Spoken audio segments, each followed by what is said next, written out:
وعن أبي هريرة رضي الله عنه قال قال رسول الله صلى الله عليه وسلم سبق المفردون قالوا وما المفردون يا رسول الله قال الذاكرون الله كثيرا والذاكرات رواه المسلم روي المفردون بتشديد الراء وتخفيفها والمشهور الذي قاله الجمهور التشديد. Daripada Abu Hurairah radhiyallahu anhu berkata Rasulullah sallallahu alaihi wasallam bersabda, orang yang bersendirian menikmati lebih kebaikan daripada Allah. Sahabat-sahabat bertanya, wahai Rasulullah, siapakah mereka yang bersendirian itu? Rasulullah menjawab, mereka ini adalah lelaki atau perempuan yang bersendirian berzikir banyak-banyak kepada Allah. Aywa, sabaqal mufarridun. Yani golongan ada di hari kiamat digelari dengan al-mufarridun. Al-mufarridun adalah orang-orang yang bersendirian berzikir kepada Allah Subhanahu wa taala. Sabaqa, mendahului. Maksudnya orang yang membiasakan diri berzikir kepada Allah khususnya ketika bersendirian. Ketika berada di dunia, mereka adalah orang yang akan mendahului orang lain untuk menuju surga dan mendapatkan rahmat dari Allah Subhanahu wa taala. Bila akan dihadapkan nanti di hari kiamat oleh Allah Subhanahu wa taala di antara orang-orang as-sabiqin yang akan mendahului berada di saf yang pertama adalah orang yang banyak berzikir. Mungkin ibadahnya, salatnya sama, sedekahnya sama, puasanya sama, hajinya sama, baik kepada orang tua pun sama, dengan jiran pun sama. Tapi perbezaannya, yang satu zikirnya lebih daripada yang lain. Yang zikirnya lebih mendahului kepada zikirnya kurang. Sabaqal mufarridun. Siapakah al-mufarridun? Adz-dzakiruna Allaha katsiran wadz-dzakirat. Orang-orang yang berzikir dengan zikir yang banyak, baik itu laki-laki atau perempuan. وعن جابر رضي الله عنه قال سمعت رسول الله صلى الله عليه وسلم يقول أفضل الذكر لا إله إلا الله رواه الترمذي وقال حديث حسن. Daripada Jabir radhiyallahu anhu berkata, saya mendengar Rasulullah sallallahu alaihi wasallam menerangkan zikir yang terbaik adalah yang bermakna tiada Tuhan yang berhak disembah melainkan Allah. Aywa, hikmah daripada zikir la ilaha illallah ini untuk memperbaharui iman. Iman itu akan bertambah dan akan berkurang, akan bertambah dengan ketaatan dan berkurang dengan maksiat. Di antara yang dapat memperkuat akar iman adalah zikir la ilaha illallah. Semakin kuat akar iman, semakin tidak mudah goyang dengan apapun kejadian yang berlaku kepadanya di dunia. Tak kira musibah, tak kira nikmat, tak kira wabak COVID, tak kira apapun juga. Dia tak bergerak, tak bergoyang dengan apapun dugaan. Jadidu imanakum, perbaharui iman kamu. Kata sahabat, bagaimana kami perbaharui iman wahai Rasulullah?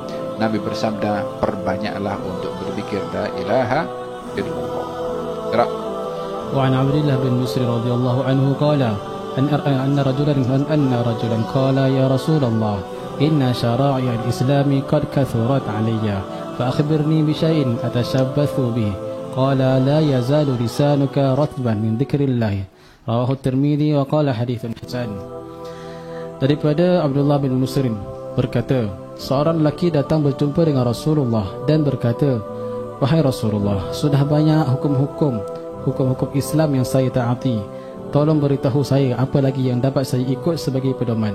Rasulullah bersabda, jadikanlah lidah saudara sentiasa basah kerana berzikir kepada Allah. Aywa, ini sifat Rasulullah, kana yadhkurullah fi kulli ahyani. Nabi ini berzikir setiap keadaan, tak kira dalam keadaan apapun juga. Duduk, berdiri, berjalan. Kalau orang bercakap dan beliau diamnya bukan diam kosong. Sambil berfikir kepada Allah Subhanahu wa taala, tak pernah lalu sesaat kecuali dimanfaatkan untuk zikrullah. Oleh sebab yang demikian, ambillah wasilah untuk sentiasa kita ingat dengan zikir kepada Allah. Baik itu tasbih, sekarang pun macam-macam canggih tasbih dah. Ada tasbih yang ada 100 kan, ada tasbih boleh tekan-tekan, ada tasbih boleh pusing-pusing macam tu, untuk dipegang di tangan. Tak kisahlah orang nak kata ni riak ke apa, dia punya pasal. Yang penting kita jangan riak. Tujuannya untuk mengingatkan kita berzikir kepada Allah Subhanahu wa taala. Sedang berjalan, exercise pun juga kadang-kadang orang letakkan macam Walkman kan kat sini kan, itu apa? Earphone. Saya harap yang didengar itu adalah Quran ke, wala zikir ke, wa illa qasidah sedikit banyak yang bikin semangat. Kita dulu belajar di Hadramaut, bukan tak ada exercise, kita ada exercise juga. Pagi-pagi itu selepas solat isyraq, buka kita punya lubah, lepas itu pusing mana, pusing Darul Mustafa, subhanallah walhamdulillah wala ilaha illallah, Allah akbar, pusing berkeringat, exercise juga. Tapi exercise-nya dengan zikir, bukan dengan rock and roll. Tak ada dengan lagu-lagu yang lain. Hem coba try itu dengan exercise pusing-pusing atau jalan ke dengan berzikir kepada Allah Subhanahu wa taala. Sehat jasmani, sehat rohani. Ya Allah, ini Allah kalau buka apa pahala yang kita baca dalam zikir, kita tak keluar daripada rumah, i'tikaf zikir je hari-hari.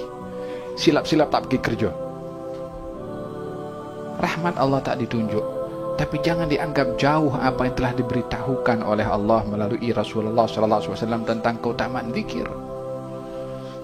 Faham dong? Macam hadis yang akan disebutkan ini tentang tentang pokok syurga. Agak hadis terakhir. وعن جابر رضي الله عنه عن النبي صلى الله عليه وسلم قال: من قال سبحان الله بحمده غرست له نخلة في الجنة. رواه الترمذي وقال حديث حسن.